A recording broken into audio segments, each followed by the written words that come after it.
혹시 당신은 완벽한 노예가 되기 위해 오늘도 누구보다 최선을 다해 살고 있진 않나요? 조사에 따르면 현대인의 90%가 타인의 시선이라는 보이지 않는 감옥에서 스스로를 감시하며 살아갑니다.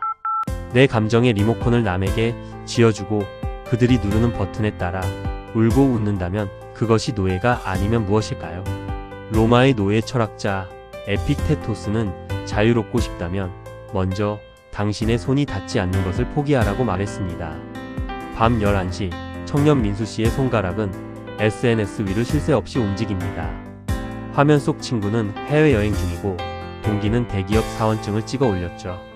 나만 멈춰 있구나라는 생각이 들면 오늘 도서관에서 보낸 8시간은 순식간에 0점이 됩니다. 타인의 일상을 내 인생의 성적표로 삼는 순간 평온했던 방 안은 지옥이 됩니다. 우리 시대는 연봉, 팔로워, 자격증 등 숫자로 우리를 증명하라 강요합니다. 이 업적의 거울은 매우 선명해 보이지만 사실 지독하게 변덕스럽습니다. 내가 아무리 노력해도 경기 상황이나 면접관의 기분에 따라 결과는 멋대로 춤을 추기 때문이죠. 통제할 수 없는 숫자에 행복을 걸어두는 것은 남의 손에 내 행복의 리모컨을 쥐어주는 것과 같습니다. 그런데 왜 우리는 이토록 허망한 거울을 보며 매번 절망에 빠질까요?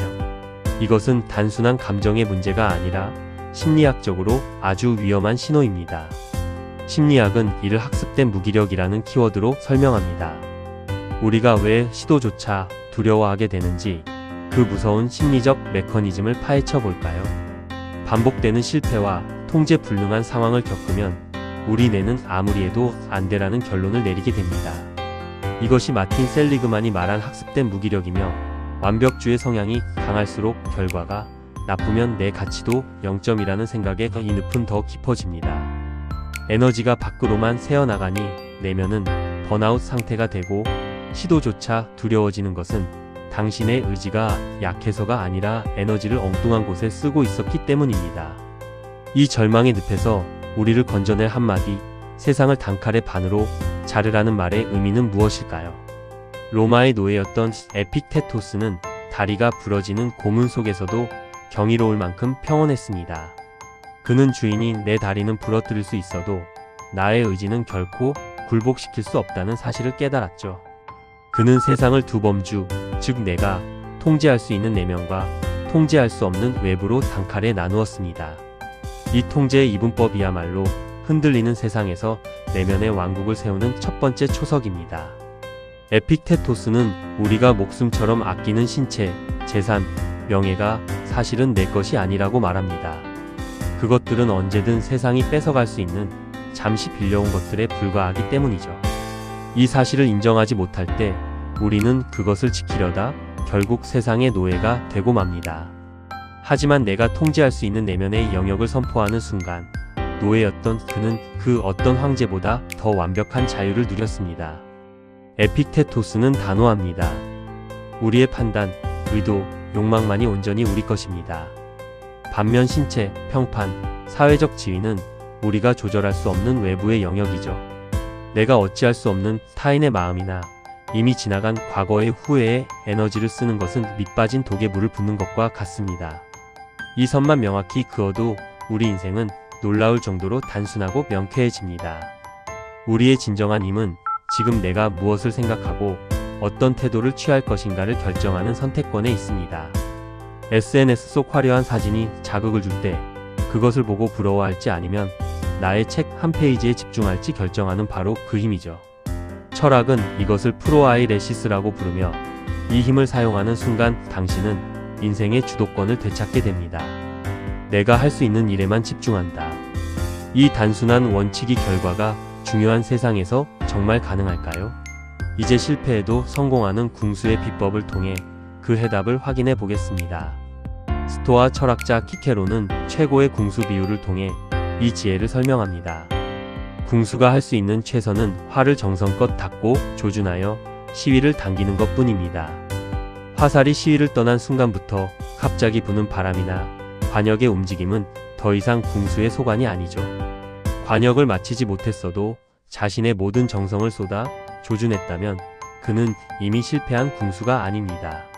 결과라는 관역이 아니라 조준하는 나에게 집중할 때 비로소 우리는 외부의 압박에서 자유로워집니다. 그렇다면 이 철학을 우리의 구체적인 일상으로 가져와 당장 내일부터 실천할 수 있는 루틴은 무엇일까요? 이제 구체적인 연습이 필요합니다.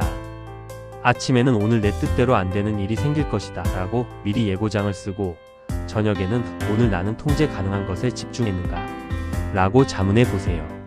라인홀트 리버의 기도문처럼 바꿀 수 없는 것을 수용하는 평온과 바꿀 수 있는 것을 바꾸는 용기를 구분하는 것이 핵심입니다. 이 루틴이 당신의 마음을 요새로 만들 때 우리는 어떤 철학적 위로를 만나게 될까요? 스토아 철학은 차가운 자제력이 아니라 너는 존재 자체로 충분히 가치 있는 존재라고 말하는 뜨거운 위로입니다. 결과가 어떠하든 올바른 태도를 선택했다면 당신은 이미 승리자이며 니체의 아모르 파티처럼 통제할 수 없는 운명조차 사랑할 때 내면의 주도권을 되찾게 됩니다. 당신이 자신의 생각과 태도에 집중할 때 세상은 더 이상 당신을 흔들 수 없는 법이죠. 이제 당신은 흔들리지 않는 왕국의 주인입니다. 마지막으로 당신의 손에 들린 화살을 내려놓기 전 꼭 기억해야 할 주도권 회복의 진실을 전해드립니다. 오늘 우리는 통제할 수 없는 외부의 소음에서 벗어나 온전히 내 권한 안에 있는 내면으로 돌아오는 여정을 함께 했습니다. 행복은 더 많이 가지는 것이 아니라 내가 가질 수 없는 것에 대한 미련을 잘라내는 지혜에서 옵니다. 타인의 화려한 일상에 마음을 빼앗길 때마다 조용히 읊조리세요. 이건 내 소관이 아니다. 그리고 당신의 손에 들린 화살, 즉 지금 이 순간의 태도에만 집중하십시오. 당신의 조준이 정성스러웠다면 그것으로 충분합니다. 어떤 결과를 얻었든 통제 가능한 나의 태도에 집중하기로 마음먹은 그 순간, 당신은 이미 삶의 고귀한 황제입니다. 당신의 흔들리지 않는 내일을 진심으로 응원하며, 이 영상이 마음에 작은 방패가 되었다면 구독과 좋아요, 알림 설정으로 다음 위로도 함께 해주세요. 당신의 평온한 밤을 기원합니다.